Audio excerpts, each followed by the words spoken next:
Welcome to the Lean Blog Podcast. Visit our website at www.leanblog.org. Now, here's your host, Mark Graban. Hi, this is Mark Graban. Welcome to episode 225 of the podcast for July 22nd, 2015. Joining me once again on the podcast is Dr. John Toussaint. He's the founder and CEO of the ThedaCare Center for Healthcare Value. We're going to be talking about his latest book that's titled Management on the Mend. Now, John wrote this new book here to document the what he calls the core elements of successful lean transformations that he's seen, not just at ThedaCare, but at other organizations around the world. And we're going to discuss topics including, how often does John find leaders, executives who are willing to admit they need to be mended, as his title implies, management on the mend? How do values and principles drive systems and lean improvement? How can key support departments like finance and HR become partners in transformation efforts? And what's the role of the board in driving lean transformation? So John is going to talk about all of that. He's going to talk a bit about the transformation model that's in the book, and I would certainly encourage you to buy the book and read it to learn more about the elements of that model. Again, the book is Management on the Mend. If you'd like to find links to learn more or purchase the book as a hardcover or a Kindle version, you can go to leanblog.org/225. Well, John, thanks again for being a returning guest here on the podcast. Thanks for joining us today. Thank you, Mark. It's always fun.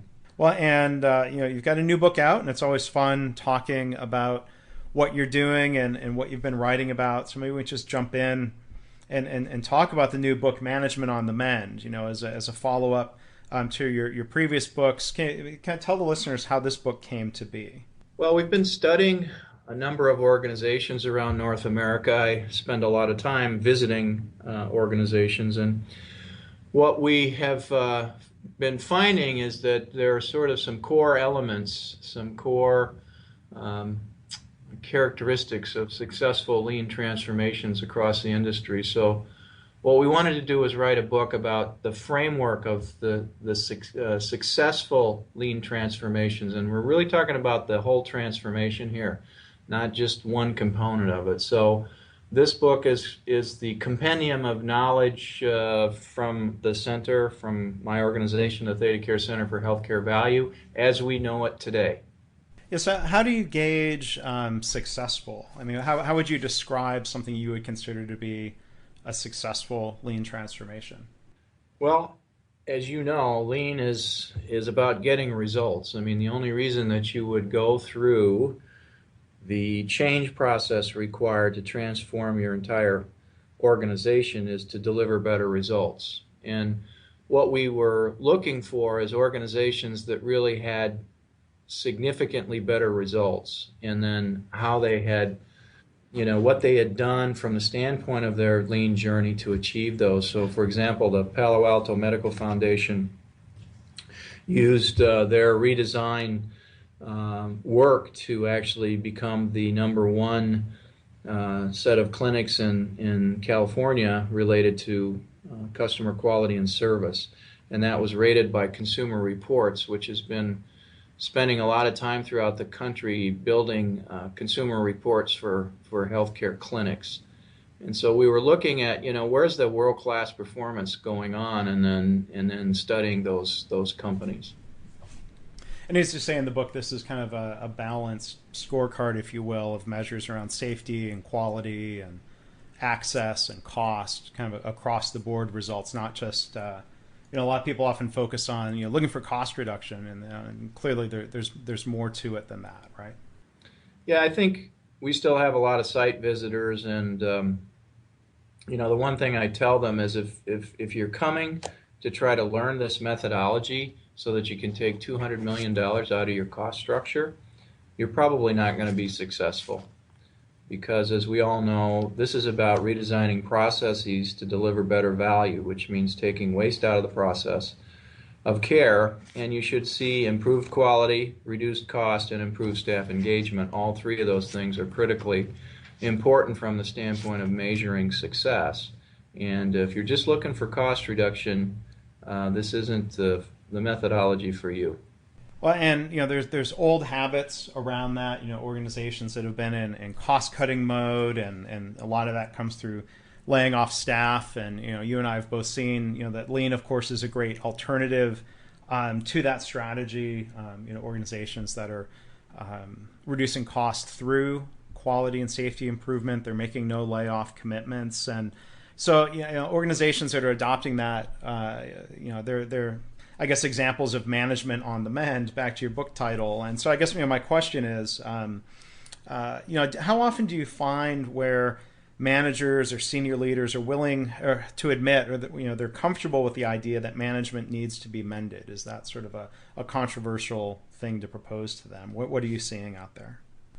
I think that with the advent of the ACA and the other changes with the recent SGR fix in patient and physician payments, that most executives now know that we're not going to ride the volume horse anymore, that we're going to have to move to value. And that in combination with the reduction in payments that are coming from Medicare over the next few years has really led the executives in healthcare to say, oh boy, what we're doing now isn't going to work in this new world. Is there a better way? And so I think it's really driven a lot of interest in the lean methodology as an option to transform, the culture. And there is a lot more interest today than there ever has been from the executive standpoint. Now, interest doesn't necessarily equate into results or successful transformations, but that's where it starts. I mean, we have to be curious about, hey, is there a different way? Is there a better way? And of course, now we have a lot of organizations around North America that are applying these principles and become very successful. So I think this really is a movement in the management realm of healthcare, and I only see it accelerating. Mm-hmm. And do you find it's easier for you as a former hospital CEO to talk with other hospital CEOs about the need to change and how that starts personally with them? Do you find? I imagine that at least helps bring up the issue. You have your own experiences to talk about. Well, I mean, it's human nature. The CEOs want to talk to CEOs, and I sat in that chair for a long time, and and we were successful. So, I think that it's helpful to have somebody that's sat in the chair, so to speak, to be able to answer some of the questions. But the reality is, as we all know, this is learning by doing. So even somebody that's sat in the chair, is not going to be nearly as successful as a CEO that's actually out there doing something. And so that's what I always suggest is we just have to go do something. That's how we're going to learn. And if there's enough curiosity on the CEO's part, then I'm happy to try to get involved and help them along on the learning journey.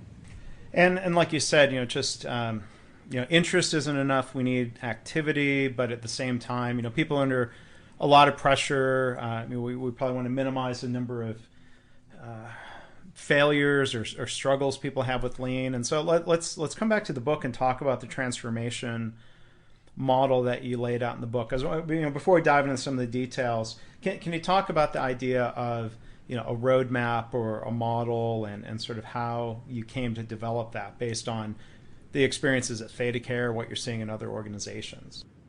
Yeah, I think this is well beyond the experience of ThedaCare. The book is really focuses on 11 different organizations and the success that they've had to date. And I think that what we are finding in the successful organizations is that they are following a framework. There's not one prescription for the lean transformation. It's situational because every organization is different. But what we tried to do was identify what is that framework for success. And then within that framework, we gave several different types of examples. So the chapter on the Central Improvement Office, I gave 3 examples of how you might put that together. 3 successful examples, really quite different from each other. So I think, it again goes back to the principles, and of course the principles we teach are from the Shingo Institute. We believe that those principles are the core of any lean transformation, and that's what we focus on. And then the book lays out the different activities that organizations need to be focused on that really fit the framework. So for people who aren't familiar with the Shingo Institute and the great work that they're doing, what are some of those values and principles that these successful organizations incorporate into their approach? Or are there any of those principles that some organizations miss, unfortunately, that lead to different problems? Well, I think we can talk about a few examples of those, but I think the essence is that principles are actually, once you establish principles in your organization, you can build the systems then that change the organizational behavior, the individual behavior of the people that work there. And that's pretty much the fundamental thinking behind the Shingo principles. So let's take the principle of lead with humility, which quite frankly I find little of in healthcare. It's all about image and power, and bigger is better. Lead with humility is a principle that drives a different type of system than what we've seen in traditional American healthcare, and then obviously different behavior. The scientific method to solve problems is another key principle.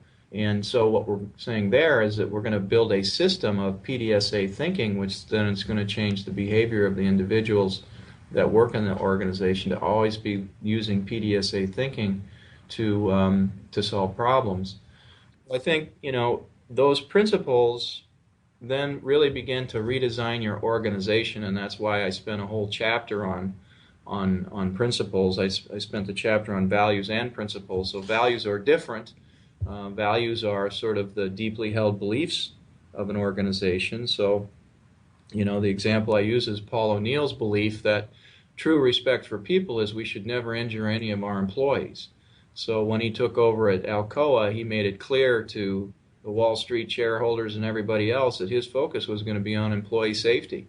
And over the next few years, he made Alcoa the safest company in the world. And guess what else happened is it became one of the most profitable companies. So again, I think, there's the values, what are those deeply held beliefs, and then there's these key principles behind the lean transformation that are critical. Well, the whole idea of humility, comes through very strongly if you spend time with Toyota. There's a great book I really like. I think a lot of people don't know about it. It's called Toyota by Toyota, and it was written by a number of authors and team members and leaders from the plant in Georgetown, Kentucky. And chapter 1 of the book is completely about this theme of leading with humility, and how the manager who wrote that chapter, really had that emphasized as they were, brought into the organization, about how important it was to lead with humility. And that's maybe less. It's not as easy to see. Somebody comes and visits an organization, they see tools and methods, maybe they see systems. It's harder to see those underlying principles and philosophies unless they are manifested in some way. Well, and I think that's what's missing in most organizational transformation is they miss the core elements of the leadership changes that need to happen. So that principle of lead with humility is clearly one of them. But then there's also, and we spend a chapter on this in the book, the actual management system by which we can actually lead the organization. So what is that standard work from top to bottom within the managers and leaders of the organization that are going to lead to delivering better value for the patient? And that's another thing that we find missing is very, very, very few organizations have actually defined what that leadership standard work is. Now, and so that leader standard work is a big part of one of the parts of the model you talk about in the book is the idea of a frontline management system. If you're talking to somebody who knows nothing about standard work for leaders or what that system is about, how would you describe that in a nutshell to them? What do you mean by a frontline management system? Well, every day, everybody who has a leadership and management position in the organization should know what they are going to do to deliver better value for the customer. And it's different at different levels. So if you're a frontline manager, you're going to be focused more on how do we actually identify, how do we train our frontline workers to identify and solve problems every day. I didn't say to solve the problems every day. I said to train the people who are actually doing the work to identify and solve the problems every day. So that's what the middle manager might do. At the vice president level and above in the executive team, it becomes more about alignment and barrier removal. So we need to get to the Gemba so that we understand. So again, standard work, we're going to the Gemba, we're going to see and ask questions and show respect. And what we're looking for are opportunities to remove barriers so that our frontline managers and ultimately our frontline workers can identify and solve problems every day for our customers. And so it's important to realize that, at the top of the organization, or I actually like to think of it as the bottom of the organization. When I was the CEO, I was at the bottom and I was actually supporting the people at the top who actually add the real value. My job is to make sure that I have not inundated them with too many initiatives. I see that all the time. That have made it very clear what the true north metrics are, so just a few. What are the things that really matter to the organization? That I get to the Gemba and that I understand where the barriers are that only I can remove. And to your point of too many initiatives, I thought one thing you stated really clearly and compellingly in the book was the idea of not overburdening people. Not overburdening managers and staff, and that it's disrespectful, or it's not a good example of respect for people to try to ask too many people to do too many things, right? So how do you work on trying to convince people to have a greater sense of focus in what they're working on? Because there are a lot of problems to solve, right? Yes, but it's one thing that to solve problems is another thing to create initiatives. And what we find is that organizations they have way too many initiatives. So, for example, I was in an organization the other day, and we asked them how many initiatives they had. They wrote them out on yellow stickies, and there were 242 strategic initiatives. 242. I mean, there's no possible way that we're going to get 242 strategic initiatives done in my lifetime, let alone in a year. Yet, those executives are not the ones that are doing the work. They pass it off to the next person who passes it off to the next person, and finally it ends up on the lap of the people that are actually trying to add value to our customers every day. And so they're running around like chickens with their head cut off because we're, creating all these initiatives. So it's really important at the senior executive level to clearly state what those initiatives are and get as many of them off the plate as we can so that we can spend more of our resources at the front line identifying and solving problems that really matter. Yeah, and I've seen a number greater than 242 at another health system going through that similar initiative, and I think when they start reflecting on what they've done in the past, they realize that they have such a long list of initiatives and they're not being completed. So it's better, to have a small number of initiatives that they can actually complete and then move on to the next. So I remember all the visits to ThedaCare, seeing the very publicly displayed, I forget exactly what it was called, but the wall that talked about the initiatives that were being very purposely put on hold, deselected, right? Right. It's very hard to deselect, but very important. Yeah. So one other thing that I thought was really interesting in the book, we've talked already about not focusing too much on cost reduction as a primary goal, or not focusing only on cost reduction. You talked a lot in the book about ROI, why that can be problematic. So I wonder if you can talk to the listeners about that. Well, we had to prove to ourselves, and this is I tell you what we did, not what you should do. But we had to prove to ourselves that the lean journey was actually delivering results, financial results. And so my CFO, when I started as CEO, actually measured the return on investment for the first couple of years of our lean activity. Unfortunately, what he was measuring was the results of Kaizen and value stream mapping and that sort of thing, not the actual results of the organization overall from a cultural standpoint and a quality standpoint. And, we found that, and this has been true of most organizations, or this has been true in the articles that have been published about this in healthcare, and certainly outside of healthcare, is that the return is about 3 to 1 if you're successful. And in our case, it was like 5, or in 1 year, it was 9 to 1.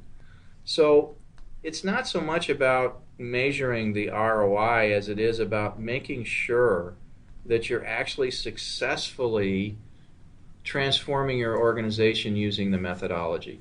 I would much rather people focus on, okay, how do we know whether we're actually, transforming the organization versus how much return are we getting? Because if you're doing the transformation in the framework that we've laid out, and you're successfully doing that, you're going to get the return, and it's been proven over and over and over again. We don't have to keep reinventing the wheel here, and ROI simply takes valuable finance resources off where they should be, which is in the Gemba, helping the managers understand their financial performance and improving it. So let's talk more about finance and maybe some of the other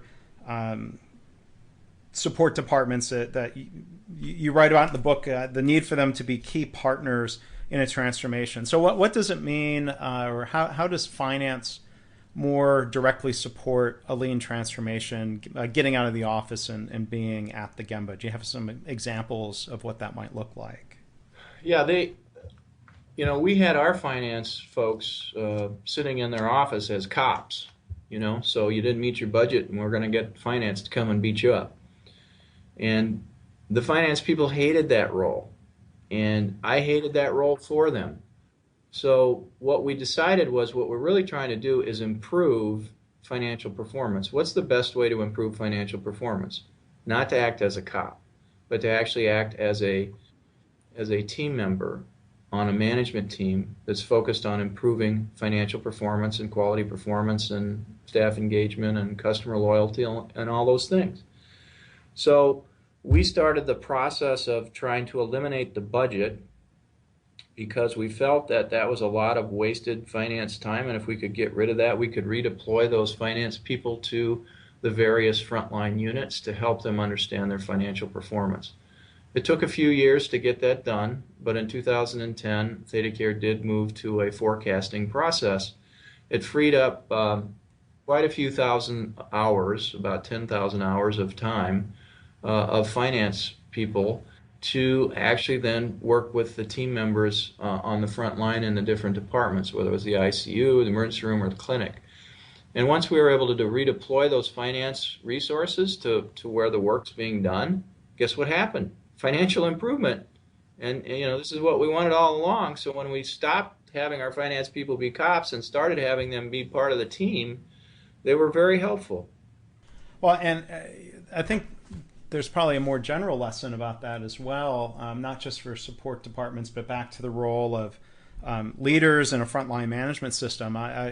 What you said reminded me of someone I know at a hospital in Dallas where he was in the hospital lab. They had asked him pretty much every year for 8 or 9 years, hey, would you like to be a shift supervisor? And he always said no. Until they started, through their lean transformation and change in the culture, he finally became a shift supervisor because he said the role was redefined from being a cop to being a coach. He didn't want to be a cop, but he was more than happy being a coach in the way you described earlier, of helping eliminate barriers instead of just finding fault or blaming people. I think that's a huge part of that lean transformation. Absolutely. Yep, it's a whole different role, and it's a much more exciting role for all people to play, whether you're in finance or management or HR or IT, whatever. I mean, don't you want to be on a team that to support the improvement of the value to the patient? I mean, I think that's why we go into this business. Yeah. Well, there's that incredibly powerful purpose and intrinsic motivation in healthcare if we allow people to rediscover that, or if we tap into that. And I'm sure that focus is there. Finance people are working, I assume, in finance at a hospital instead of someplace else because they have a connection to that mission. Same with HR, right? Right.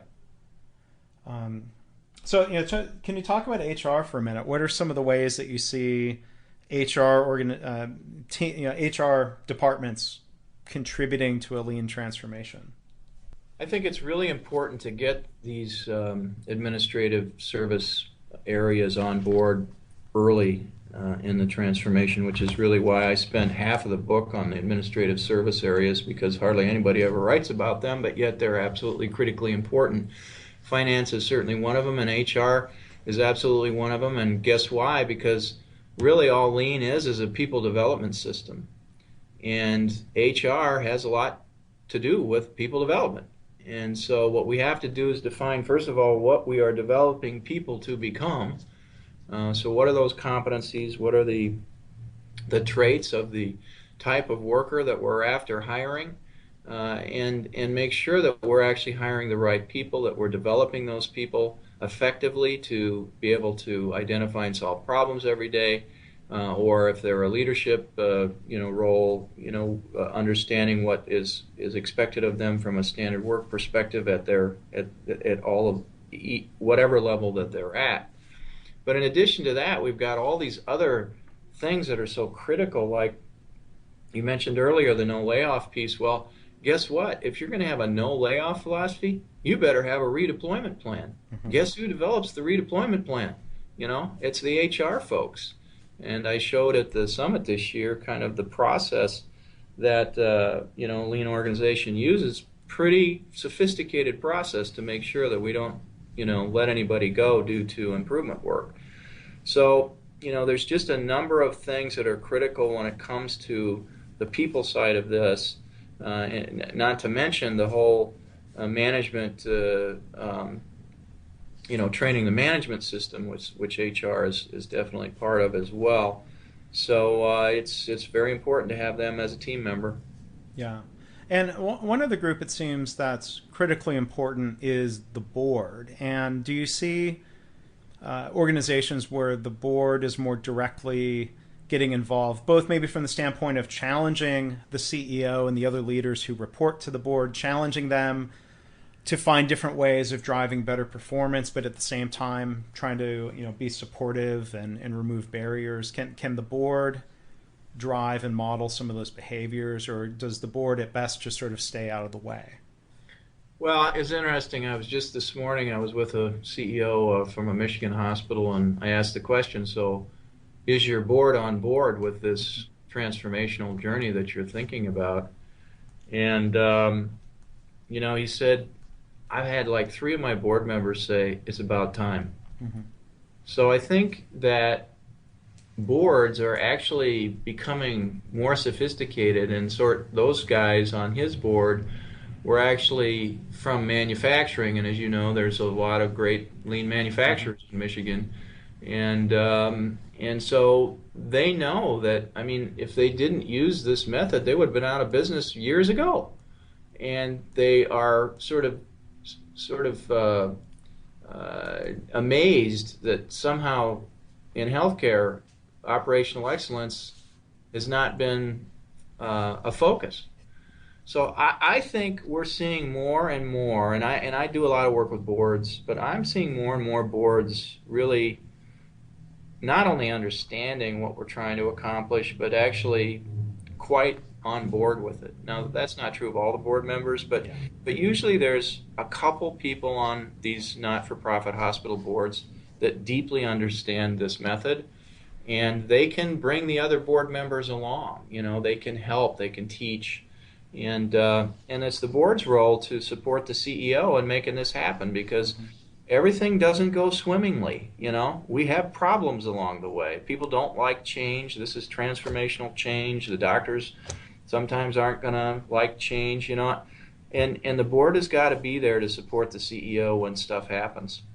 And there's I think there's a clear pattern where if you look at the ThedaCare story, as you wrote about in your first book, On the Mend, if you look at the Virginia Mason Medical Center story, they had, like you said, people on their boards who had something to teach, but they had certainly skin in the game, and that they were paying for the healthcare costs for their employees, and they were motivated to help.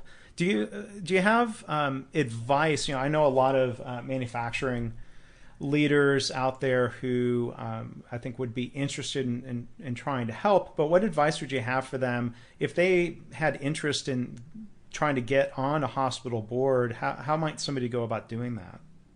Every situation is different, but I think that CEOs in today's world are always looking for board members who can contribute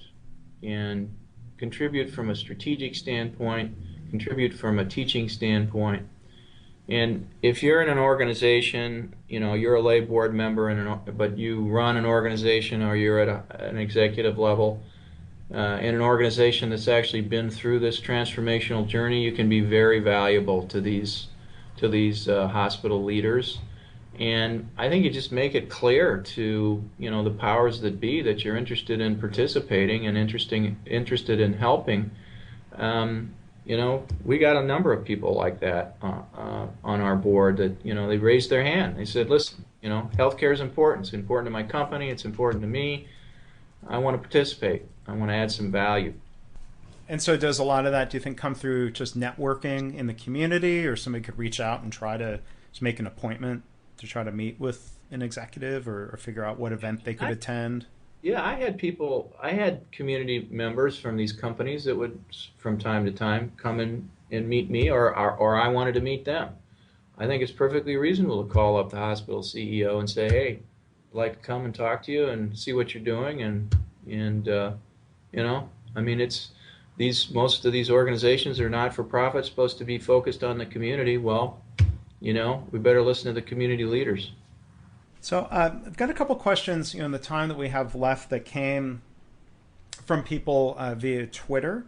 And one of them, Paul Crickley, Paul asked, do you see Lean playing a part in standardizing not only services across site, but perhaps fees and prices as well? I'm curious what you think might be happening through healthcare reform or other efforts then in that way.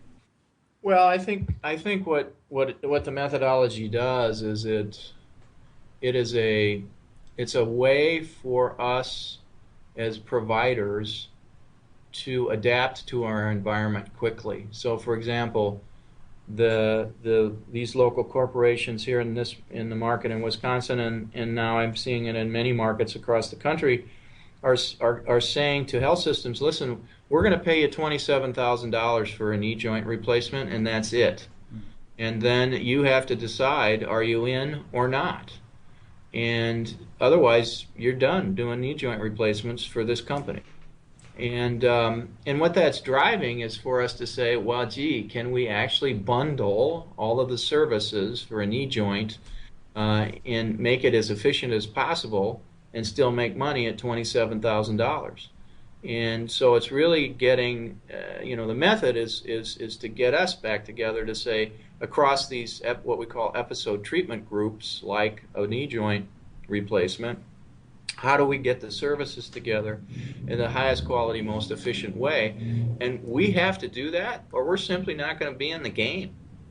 And at the summit in June, I forget the speaker's name, the guy who was there from CalPERS in California was talking about this quite a bit, where they're basically saying to the health providers, here's what we're willing to pay. Are you in or are you out? Do you see more of that happening around the U.S., do you think, in that type of model of the payers, the employers being more demanding and saying, look, here's an above average price. Can you meet it or not?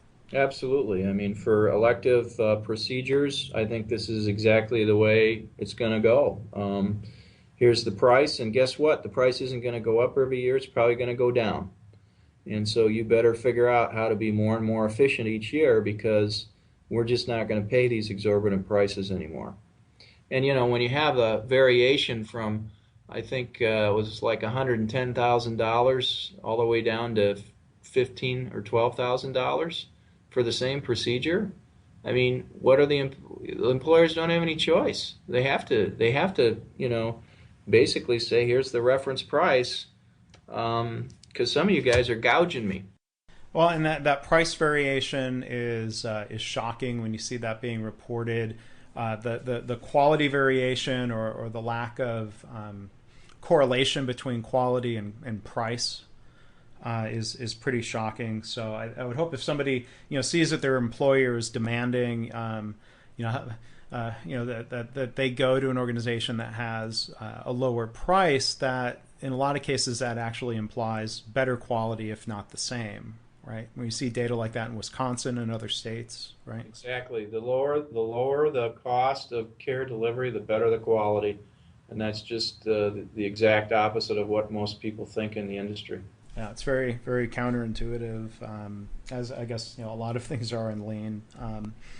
One other question that came in via Twitter. Again, I think this is these are issues that are really important to healthcare consumers. John Hunter and John has a lot of history and involvement with the Deming Institute, and he asked to hear your thoughts on healthcare providing prices to customers before they buy, as most other businesses do. Do you see that trend continuing?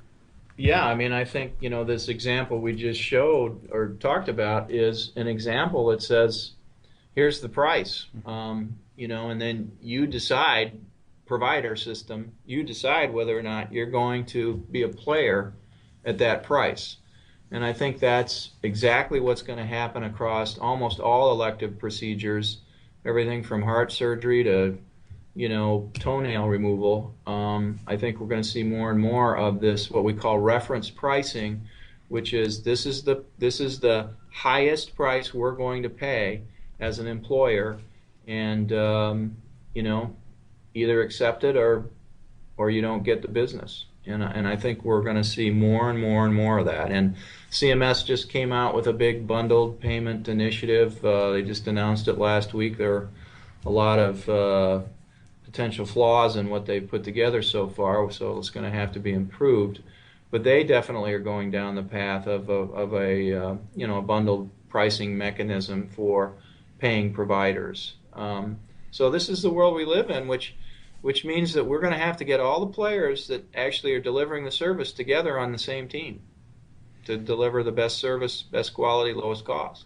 Well, and that's part of the big challenge that's out there for organizations, and it's encouraging to see more leaders, more executives, more organizations taking on lean healthcare, that opportunity and that challenge to transform their organizations. So to maybe wrap up here, is there something really cool that you've seen recently out there under the banner of lean healthcare, something that was surprising or sort of a really noteworthy good story that you've seen that you might share with us?